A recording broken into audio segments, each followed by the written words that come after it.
कई बार हमारे मन में ऐसे प्रश्न उठते हैं कि हमें कोई ऐसा मार्ग मिल जाए कि हमें हमारा लक्ष्य आसानी से प्राप्त हो जाए, है ना? इसी कारण हम अपना अधिकतर समय इसी प्रयास में लगाते हैं और कदाचित इसी कारण हम लक्ष्य प्राप्त करने के आनंद का भोग नहीं कर पाते। लक्ष्य महान हो या ना हो, परंतु हमारी यात्रा महान होनी चाहिए। असफल होने पर भी, पराजित होने पर भी हमारे प्रयासों का अनुभव महान होना चाहिए। विजय तो कभी कभी भाग्यवश कायरों को भी मिल जाती है, परंतु हमारा द्वंद्व महान होना चाहिए। आपकी विजय भले ही छोटी हो, कोई बात नहीं, परंतु आपका युद्ध महान होना चाहिए। इसलिए अपने हर पल को, हर प्रहार को भार दीजिए ताकि आपका प्रत्येक प्रहार प्रतिलक्षित हो सके। ये चिंता का विषय है युवराज। ये एक योद्धा की ललकार नहीं, एक पिता का प्रतिकार है। अर्जुन ने अपने पुत्र के शव के समक्ष प्रतिज्ञा ली है और यदि अर्जुन ने प्रतिज्ञा ली है तो उसे पूर्ण करने का संपूर्ण प्रयास करेगा वो। बस आचार्य द्रोण, बस। पितामही की भांति आपको अवसर चाहिए होता है हमारे शत्रुओं की प्रशंसा करने का। आपको हम कौरवों से अधिक उस अर्जुन की प्रतिज्ञा पर विश्वास है, किंतु आप भूल रहे हैं कि किस प्रकार अपने भ्राता के पुत्र के प्राणों की भीख मांग रहे थे वो पांडु पुत्र। आज पुत्र यमलोक गया है और कल पिता जाएगा, और इसे आप सुनिश्चित करेंगे क्योंकि आप कौरवों के सेनापति हैं। दुशासन,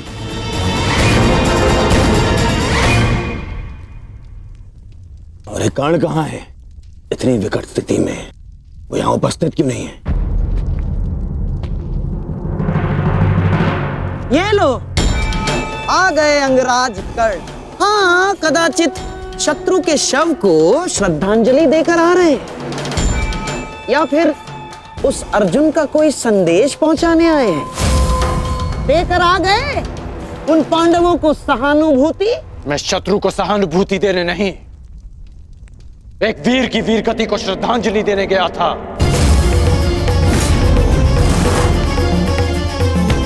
परंतु आपको समझाने का क्या लाभ? आपके लिए तो युद्ध भी एक चौसर का खेल है। खेल तो आप खेल रहे हैं मेरे भांजे के साथ। मामाश्री,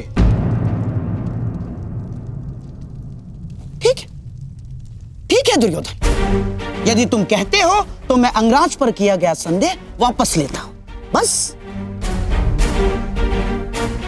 परंतु यह निश्चित है कि कल यदि अर्जुन जयद्रथ का वध करने में सफल हो गया अंगराज, तो इस जयद्रथ के साथ साथ आपके स्वप्न की भी मृत्यु हो जाएगी। स्वयं को संसार का सर्वश्रेष्ठ धनुर्धर सिद्ध करने के लिए अंगराज आपको पुनः जन्म लेना होगा। विश्व के सर्वश्रेष्ठ योद्धा की उपाधि ना मुझे मिलेगी और ना ही अर्जुन को। वो सम्मान अभिमन्यु को जाता है। आपके छल के कारण मेरे पास केवल अनीतिकर योद्धा की उपाधि शेष है। जिस भांति अभिमन्यु को घेर कर मारा गया, ना वो युद्ध के नियमों के अनुकूल था और ना ही एक योद्धा की प्रतिष्ठा के। मैंने तुम्हारा साथ देने का वचन दिया था, अन्याय करने का नहीं। न्याय और अन्याय ये सब विजय का खेल है अंगराज कर्ण। जो जीता वो न्यायी और जो हारा वो अन्यायी, क्योंकि इतिहास जीतने वाले लिखते हैं, हारने वाले नहीं। यदि ऐसा है तो मुझे इस इतिहास में कोई स्थान नहीं चाहिए।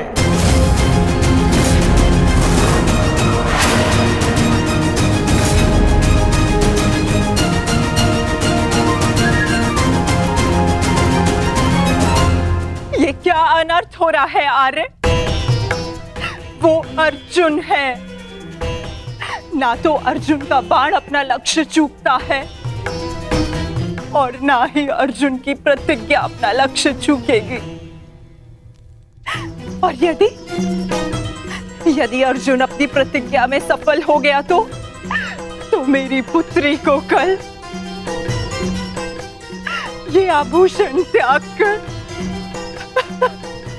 श्वेत वस्त्र धारण करने पड़ेंगे आर्य। और मैं अपनी पुत्री की ये दशा देखने से पूर्व अपना जीवन त्यागना उचित समझूंगी आर्य। स्वयं को संभालो गांधारी। प्रतिज्ञा लेना और प्रतिज्ञा पूर्ण करना दोनों भिन्न बातें हैं। हमारे पक्ष में गुरु द्रोण है, कर्ण है, अश्वत्थामा है, पुत्र दुर्योधन स्वयं है। पर विश्वास करो गांधारी, तुम्हारी पुत्री के सुहाग पर कोई आंच नहीं आएगी। कल मेरी बहन दुशाला के सुहाग की रक्षा करना ही हमारी कल की रणनीति होगी। कल हमें जयद्रथ को युद्ध क्षेत्र से दूर रखना है।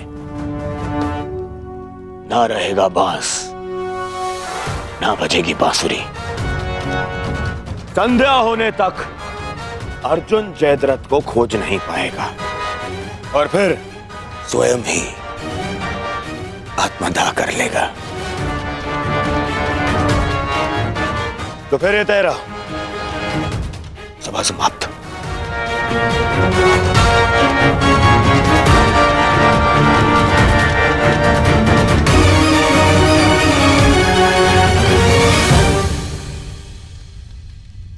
चलिए मामाश्री, युद्ध की तैयारियां करनी है।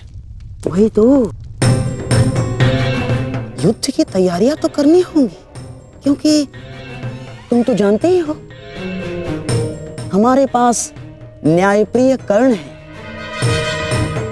और उन पांडवों के साथ वो छलिया। वो कोई ना कोई मार्ग तो अवश्य ढूंढ लेगा जयद्रथ तक पहुंचने का। अर्जुन की इस प्रतिज्ञा की सूचना कौरवों तक पहुंच गई होगी और कौरव इस अवसर का लाभ अवश्य उठाएंगे, विशेषकर मामा शकुनी, जो मेरी प्रतिज्ञा को मेरे ही अंत के लिए उपयोग करने का षड्यंत्र रच रहे होंगे। सुनो, ये गांधार का सबसे तीव्रगामी अश्व है और स्मरण रहे, ये संदेश अपने स्थान तक अपने समय से पहुंचाना अति आवश्यक है। यदि ये संदेश अपने समय से नहीं पहुंचा तो समय से पूर्व तुम अवश्य यमराज तक पहुंच जाओगे। समझ गए?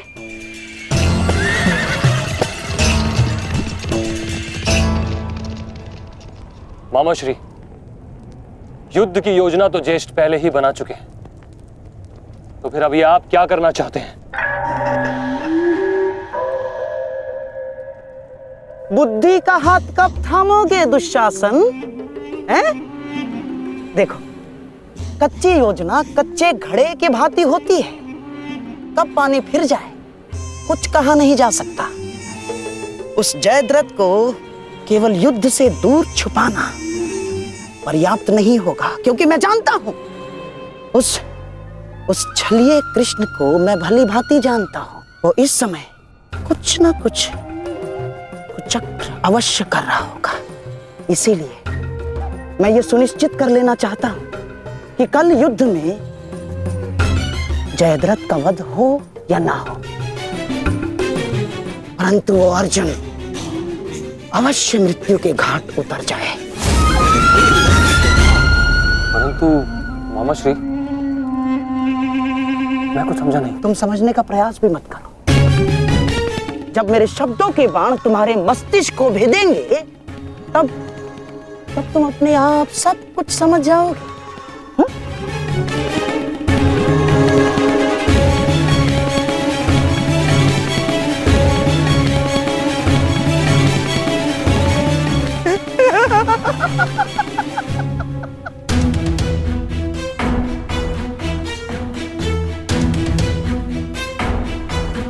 आप दोनों इस समय यहाँ?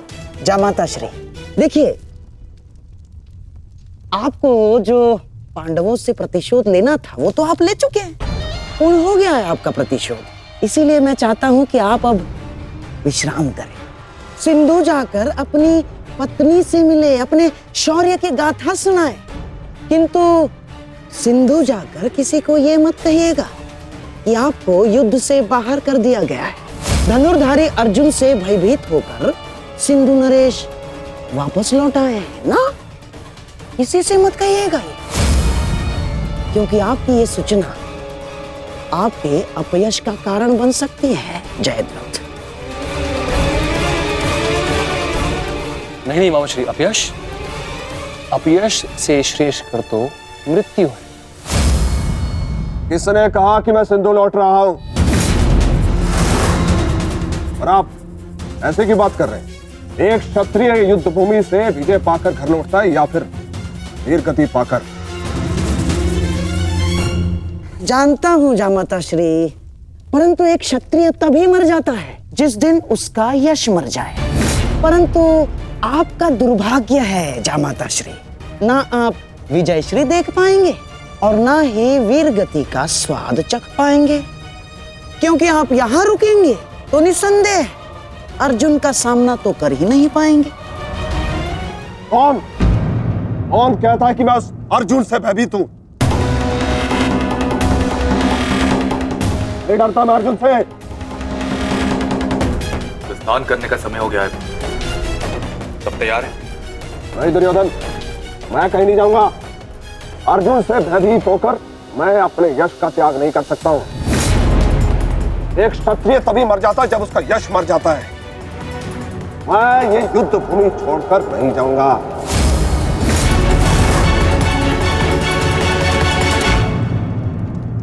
दुर्योधन, मैंने कितना समझाया इन्हें, किंतु ये समझ ही नहीं रहे।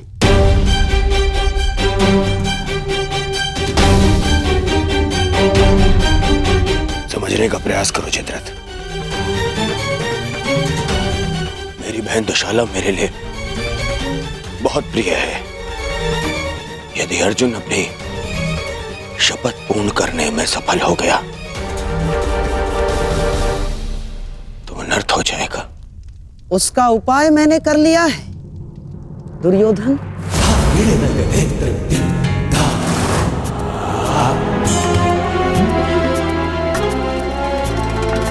प्रणिपात पिताश्री, आप अचानक यहाँ? प्रणिपात महाराज वृद्ध क्षत्र। जामाता श्री, आपके पिताश्री को मैंने ही निमंत्रित किया है। वर्षों से तप संचित किया है इन्होंने, और मनुष्य का संचित किया हुआ तप हो या धन, आता तो संतान के काम ही है। मेरे वर्षों की तपस्या से मुझे ये शक्ति मिली कि जब तक मैं संकल्प लेकर अग्निहोत्र करूंगा तब तक जिसके भी हाथों से मेरे पुत्र का सर धरा पर गिरेगा स्वयं उसके सर के भी 100 टुकड़े होकर गिर जाएंगे। यदि युद्ध करना तुम्हारी इच्छा है पुत्र, तो मैं कल सूर्यास्त तक संकल्प लेकर अग्निहोत्र करूंगा। अद्भुत। अब आप जाकर अग्निहोत्र की तैयारियां कीजिए। आइए पिताजी। क्या उत्तम योजना बनाई है आपने। योजना नहीं, खेल।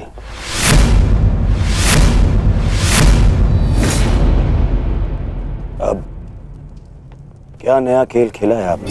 अब खेल तो अर्जुन के प्राणों के साथ खेला जाएगा मेरे होने वाले सम्राट। यदि कल संध्या तक अर्जुन जयद्रथ का वध नहीं कर पाया तो स्वयं ही आत्मदाह कर बैठेगा, और यदि उसने जयद्रथ का शीश धड़ से अलग कर भी दिया तो वृद्ध क्षत्र के तप के बल से उसके सर के 100 टुकड़े हो जाएंगे मेरे होने वाले सम्राट। नहीं मामा जी, आपकी ये योजना मुझे स्वीकार नहीं। मैं किसी भी परिस्थिति में जयद्रथ के प्राणों को संकट में नहीं डाल सकता। कल यदि जयद्रथ युद्ध में उतरेगा तो केवल मेरे निश्चिंत हो जाने पर, और मेरी इस समस्या का कोई निराकरण कर सकता है तो केवल मित्रकर्ण है।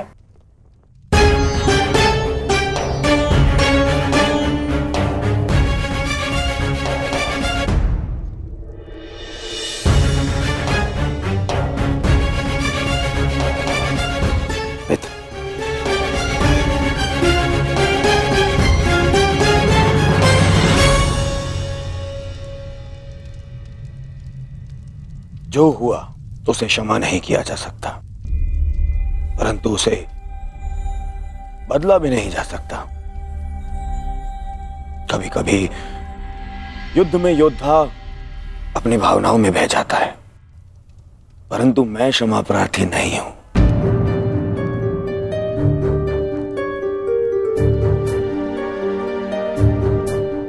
मैं क्षमा प्रार्थी नहीं हूं क्योंकि मेरे अनुजों के क्षत विक्षत शव देखने के पश्चात मेरे मन में केवल उनकी चीखें हैं, उनका क्रंदन है। शत्रु के लिए दया नहीं। मैं क्षमा प्रार्थी नहीं हूं। मैं क्षमा प्रार्थी नहीं हूं क्योंकि भाग्य ने उस क्षण के लिए मुझसे क्षमा नहीं मांगी जब उसने मेरे पिता को अंधा कर देने की नियति बना दी।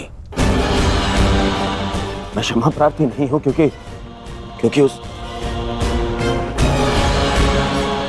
द्रौपदी की कुटिल हंसी आज भी मेरे कानों में सुनाई देती है।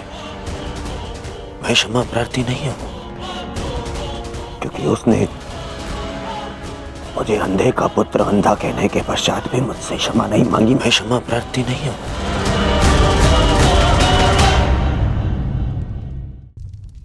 मैंने ये युद्ध क्षमा मांगने के लिए नहीं, विजय के लिए प्रारंभ की है। और हर युद्ध में शत्रु मित्र अपना कुछ ना कुछ होता ही है। मित्र, मैं अपने आप को निरपराध सिद्ध करने के लिए नहीं आया हूं। नहीं, मैं बस इतना कहने आया हूं कि मैं अभी भी नहीं रुकूंगा। अंत तक युद्ध करूंगा, अंत तक।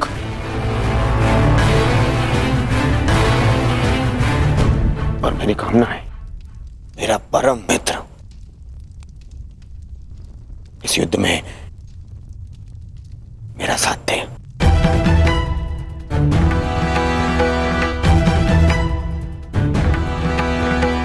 कल जयद्रथ के रणदांव पे है मित्र। दुशाला केवल मुझे ही नहीं, तुम्हें भी अपना ज्येष्ठ मानती है। कल अपनी बहन का ऋण चुकाने का समय है मित्र, और आशा करता हूं कि तुम मेरे साथ आओ। हाँ, यदि तुम कल युद्ध क्षेत्र में ना उतरना चाहो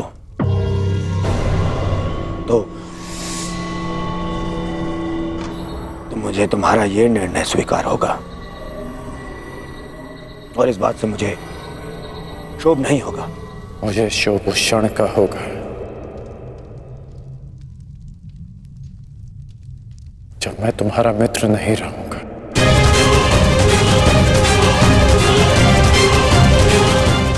मैं नहीं जानता कि कल युद्ध भूमि में मैं आऊंगा भी या नहीं।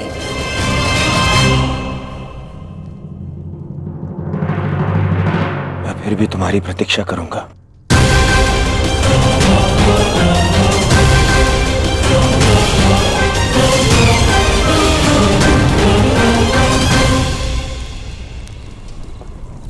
तुमने एक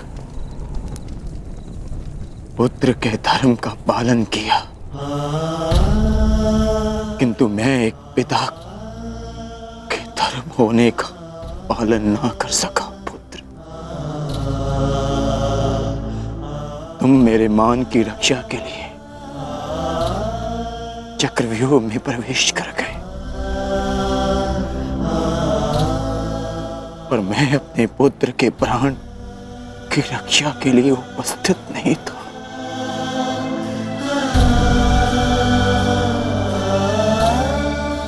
किंतु एक योद्धा का पिता अपना कर्तव्य अवश्य पूर्ण करेगा। तुम्हारे साथ हुए अन्याय का प्रतिशोध मैं अवश्य लूंगा अभिमन्यु। हम तुम्हारी प्रतीक्षा करेंगे अर्जुन।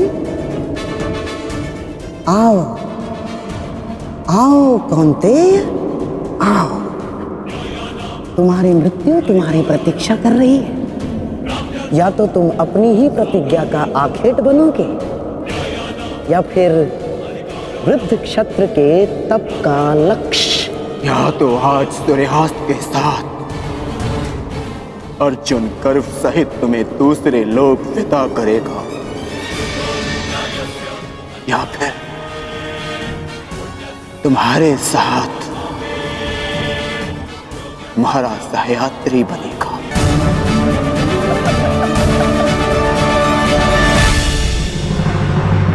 आज का युद्ध शत्रु के वध के लिए नहीं, हमारी प्रतिष्ठा के सम्मान के लिए है पिताश्री।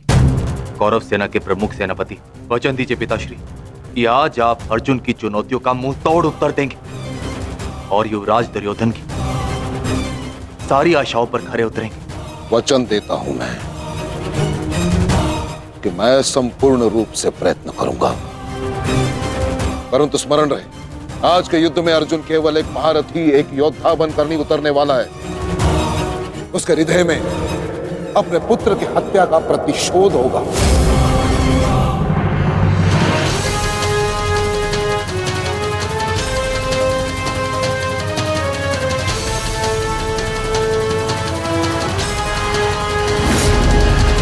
उसके बाणों की धार और अधिक पैनी होगी। उसके हर वार में अतिरिक्त बल होगा।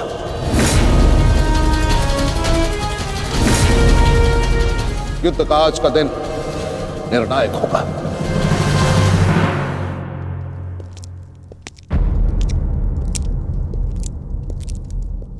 प्रतीत होता है गण आ गया।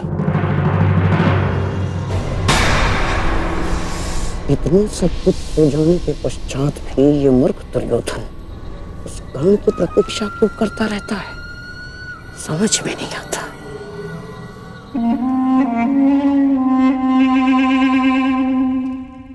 युवराज दुर्योधन, आप व्यर्थ ही प्रतीक्षा कर रहे हैं। कर नहीं आएगा। हमें रणनीति पर ध्यान देना चाहिए। आज के युद्ध में हमें एक व्यू की नहीं, अनेक व्यू की आवश्यकता पड़ेगी। अर्जुन को सर्वप्रथम सामना करना पड़ेगा शक्त व्यू का।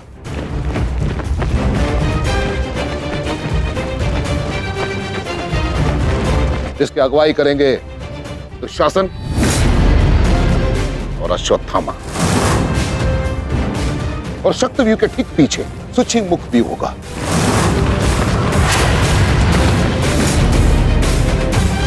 जो सुई के नोक के भांति शत्रु पर तीखा प्रहार करेगा। जिसकी सुरक्षा के लिए मैं स्वयं उपस्थित रहूंगा। और फिर आएगा कमल मुख व्यू।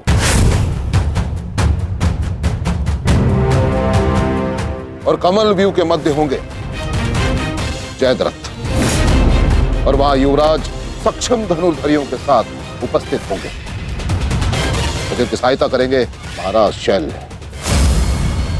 युद्ध का 14वां दिन।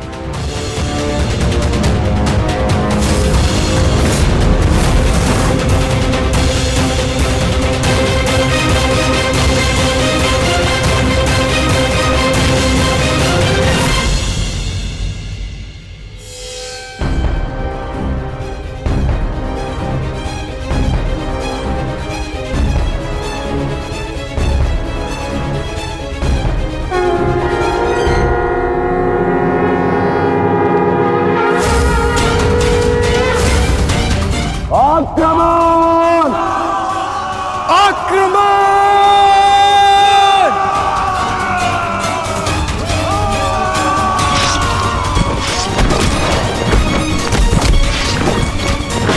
प्रतीत होता है कि आचार्य द्रोण ने एक जटिल व्यू की रचना की है और अवश्य ही जयद्रथ को इस व्यू की सबसे अंतिम रेखा में रखा गया होगा, ताकि हमारे पहुंचने से पहले ही सूर्यास्त हो जाए। आज मुझे जयद्रथ तक पहुंचने से कोई नहीं रोक सकता। चलिए माता।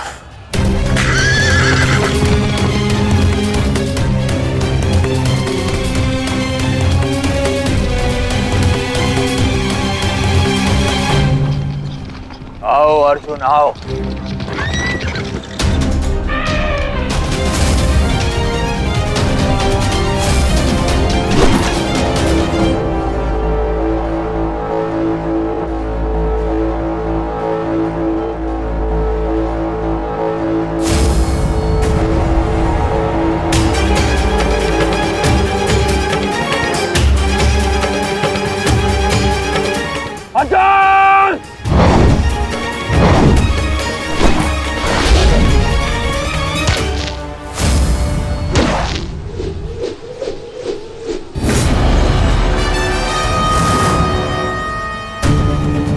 आज अर्जुन के मार्ग में आने की भूल मत करना अश्वत्थामा, क्योंकि आज हम युद्ध के लिए नहीं, प्रतिशोध के लिए आ रहे हैं।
राजकुमार अर्जुन के वेग को आज कोई नहीं रोक पा रहा है महाराज।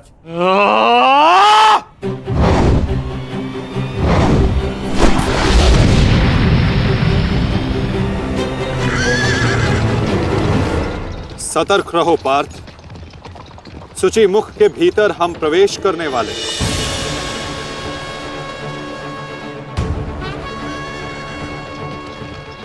आक्रमण!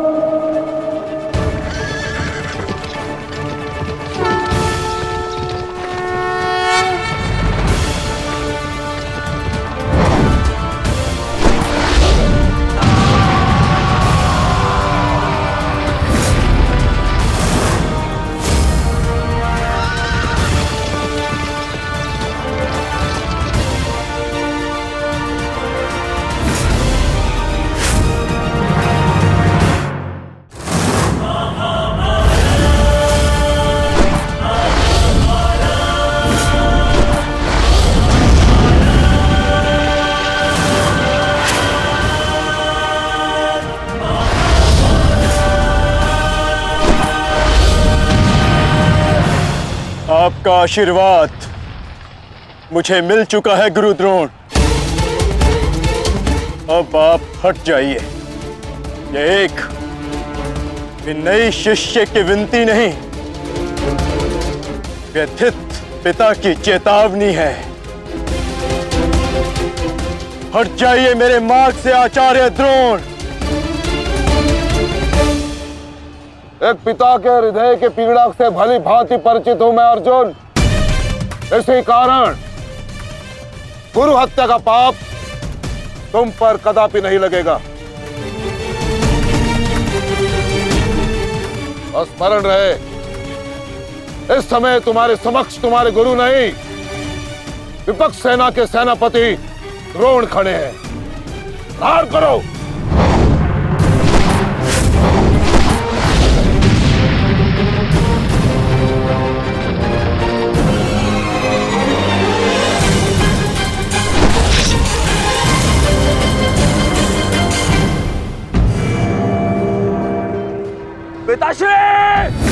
पिताश्री दृष्टि जो मेरी तरफ बढ़ रहा है। चिंता मत करो, आ रहा हूं मैं।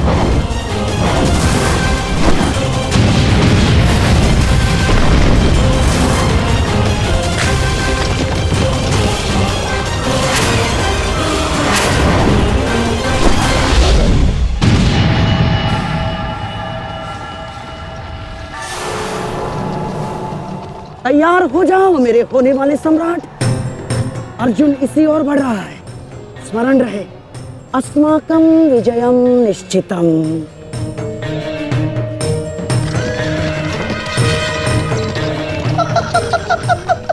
आ जाओ अर्जुन, मैं तुम्हारी ही प्रतीक्षा कर रहा हूँ। तुम आज अपनी मृत्यु के समीप आ रहे हो।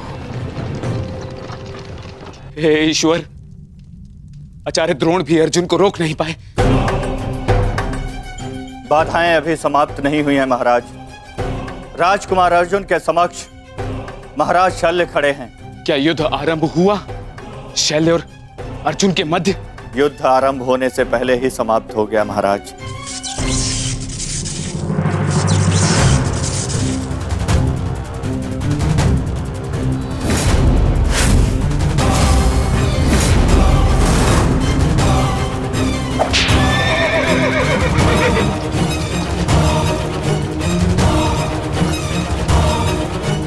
सूर्यास्त होने में अभी बहुत समय शेष है दुर्योधन, और मैं तुम्हारे समक्ष खड़ा हूं।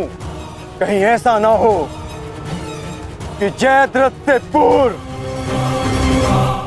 मुझे तुम्हें मारकर अपने जेश की प्रतिज्ञा भंग करनी पड़े। मेरा वन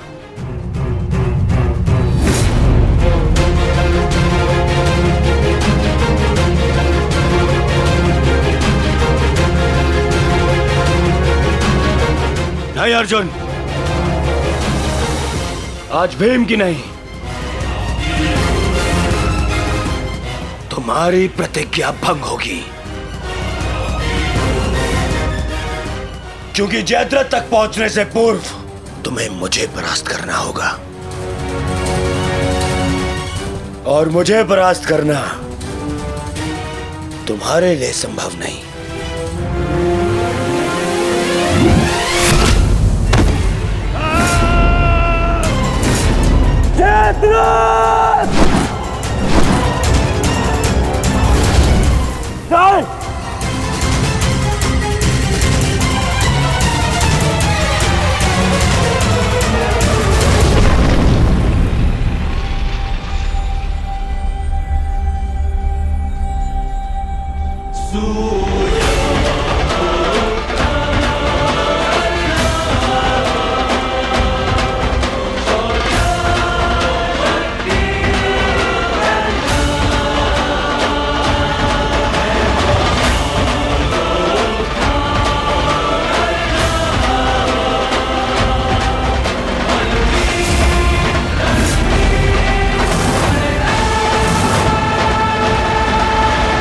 मुझे विश्वास था मित्र कि तुम आओगे। मित्र का है तो सुनो कुमार, एक मित्र के लिए अपने मित्र का वचन सबसे अनमोल होता है, और जयद्रथ केवल तुम्हारा ही नहीं, मेरा भी उत्तरदायित्व है।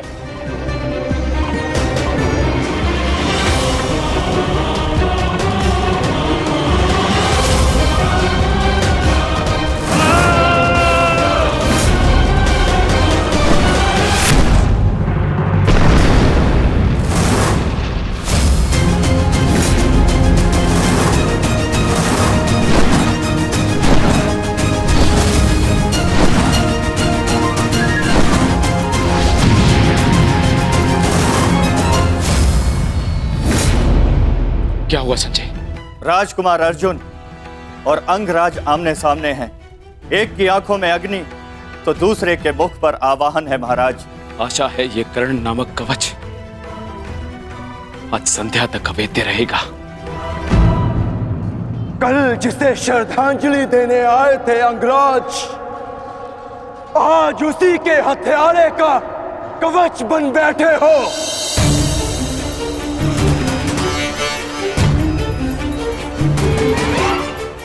तो सुन लो, आज हमारा भी अंतिम संग्राम होगा। चक्रवात सौम्यास्त्र।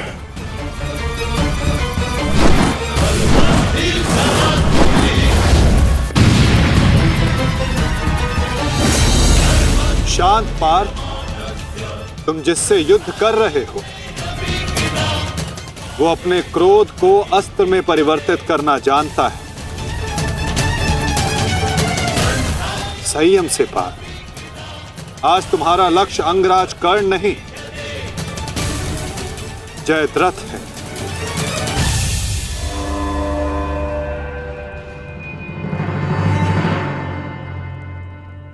अंगराज युद्ध भूमि में प्रवेश कर चुके हैं और जयद्रथ की रक्षा के लिए महारथी अर्जुन के समक्ष खड़े हैं। महारानी, महारथी अर्जुन के वेग को अंगराज ने रोक दिया है। उनके युद्ध में प्रवेश से कौरवों का मनोबल बढ़ गया है।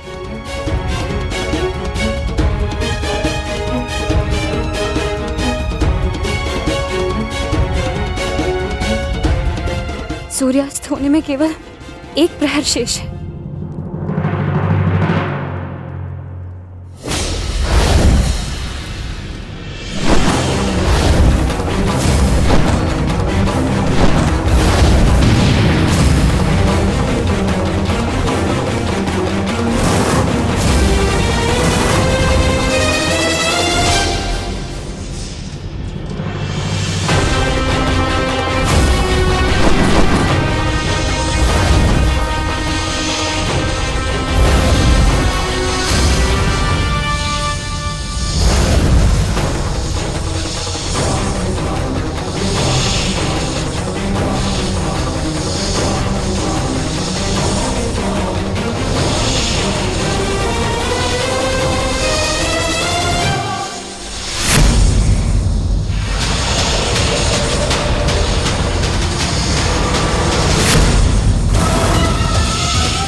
अंगराज कर्ण पूरे मनोयोग और पूरे बल के साथ युद्ध कर रहे हैं महाराज, और ऐसा प्रतीत हो रहा है सूर्यास्त तक अंगराज कर्ण जयद्रथ की रक्षा कर लेंगे महाराज। अर्थात आज दोहरी शुभ सूचना मिलेगी गांधारी। जयद्रथ के प्राण भी बचेंगे और आज अर्जुन के जीवन का अंतिम दिन होगा।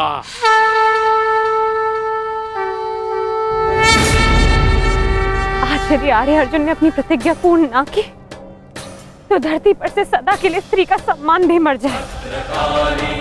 रक्षा करो मां, आर्य अर्जुन को शक्ति दो, रक्षा करो।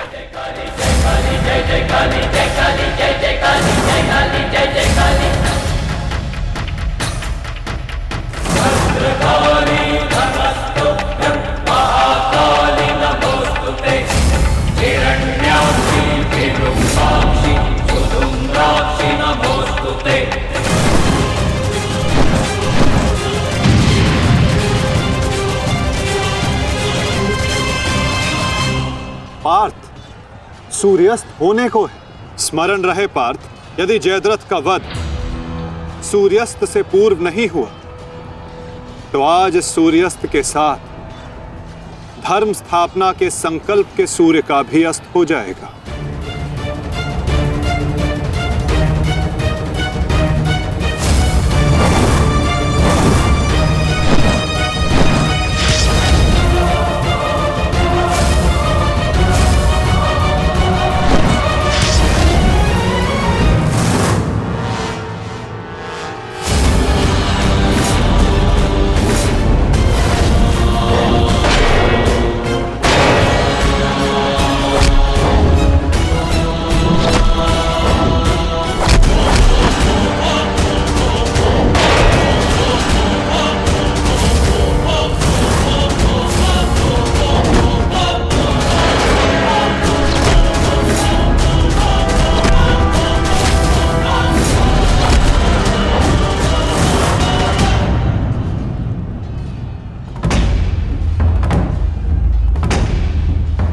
अर्जुन, आज मृत्यु तुम्हारा वरण करेगी, विजय नहीं।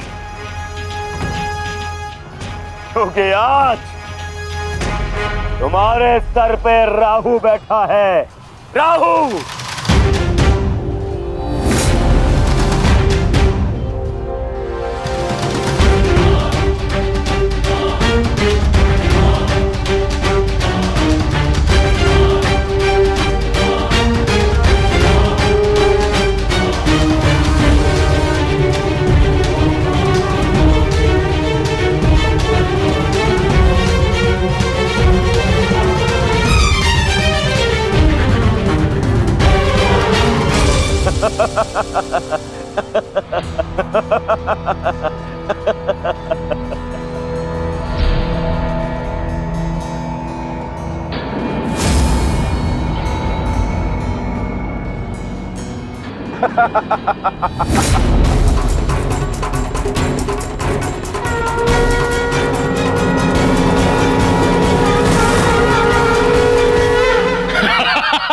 विजय, विजय हमारी हुई गांधारी। अब जयद्रथ भी सुरक्षित है और अर्जुन को अपना वचन पूर्ण करने हेतु आत्मदाह करना ही होगा। और उसके बाद इस महायुद्ध में विजयी होगा हमारा पुत्र।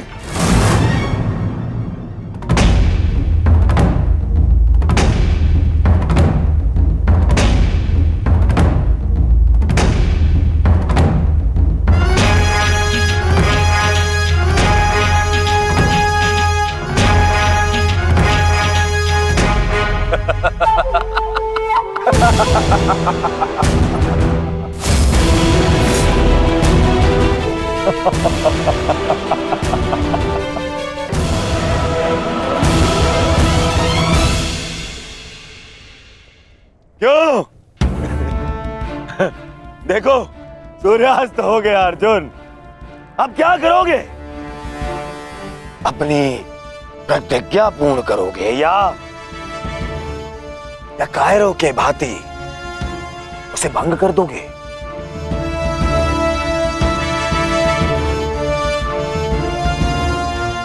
क्या क्या क्या करोगे? अरे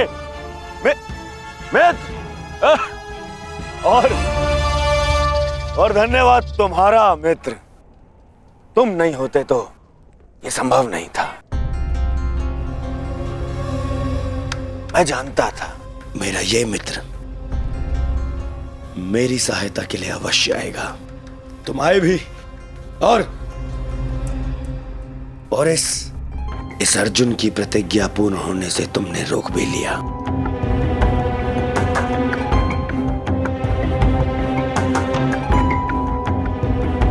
तुम सचमुच मेरे परम मित्र हो। और आज तुम्हारी सहायता से मेरे मार्ग का सबसे बड़ा कांटा हट गया।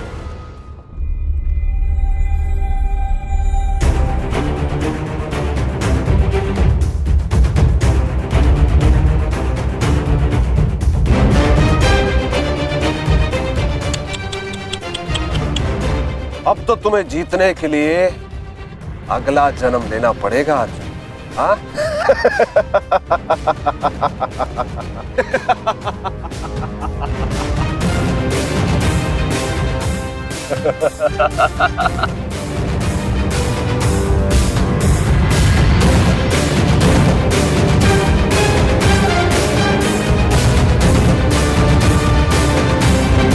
आओ धनुर्धारी अर्जुन, आओ।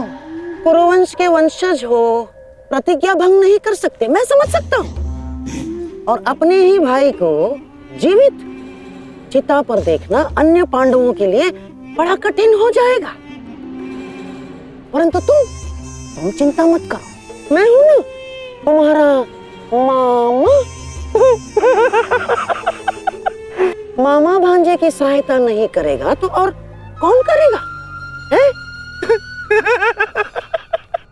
मुझे तुम्हारे इस परिणाम का आरंभ से ही भान था। इसीलिए सारी तैयारियां मैंने पहले ही कर ली है? तुम्हें चिंता करने की आवश्यकता नहीं है अर्जुन। बस जब तक उस अभिमन्यु का शव नहीं आ जाता तब तक तुम उस चिता पर प्रतीक्षा करो अर्जुन।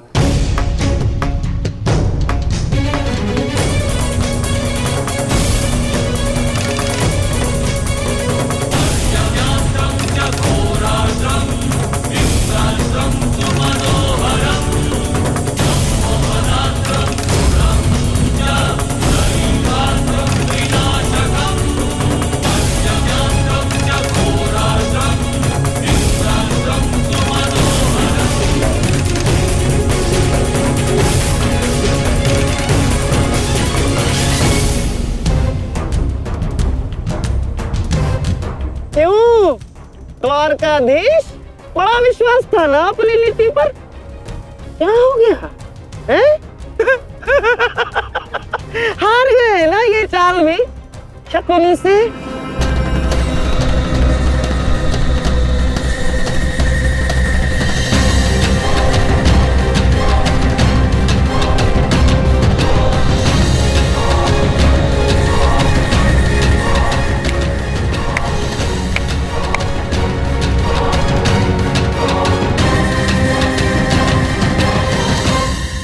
अर्जुन जैसे महान धनुर्धर की चिता को अग्नि देने का महान कार्य केवल ज्येष्ठ भ्राता युधिष्ठिर करे तो ये अन्य पांडवों पर अन्याय नहीं हो जाएगा है?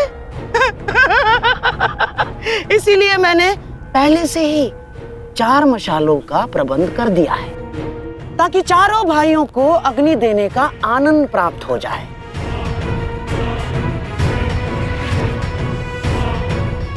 हैं? लाओ लाओ लाओ लाओ।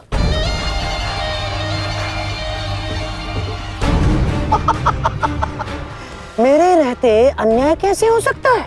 हैं? लो। अरे मामा हूं तुम्हारा भी, लो।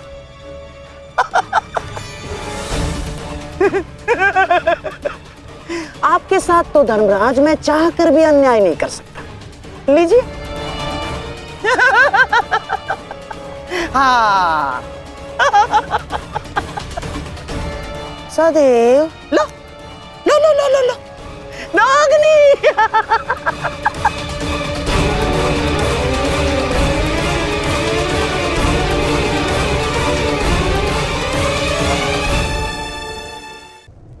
जाओ अर्जुन, चिता तुम्हारी प्रतीक्षा कर रही है।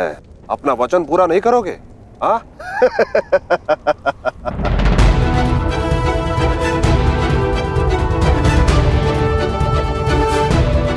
मैं कौंते पुत्र अर्जुन और भीष्म का पुत्र अभिमन्यु का पिता अपने दिए गए वचन से पीछे नहीं हटेगा।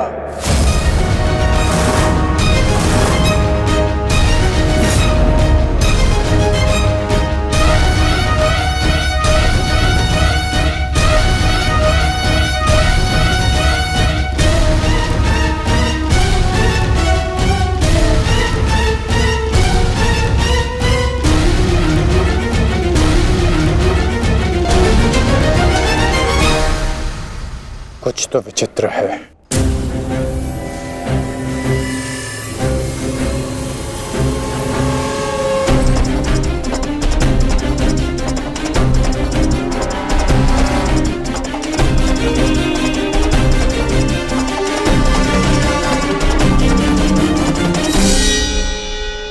क्षमा कीजिए माता, मैं आपको निराशा के अतिरिक्त कुछ नहीं दे पाया। आज्ञा दीजिए।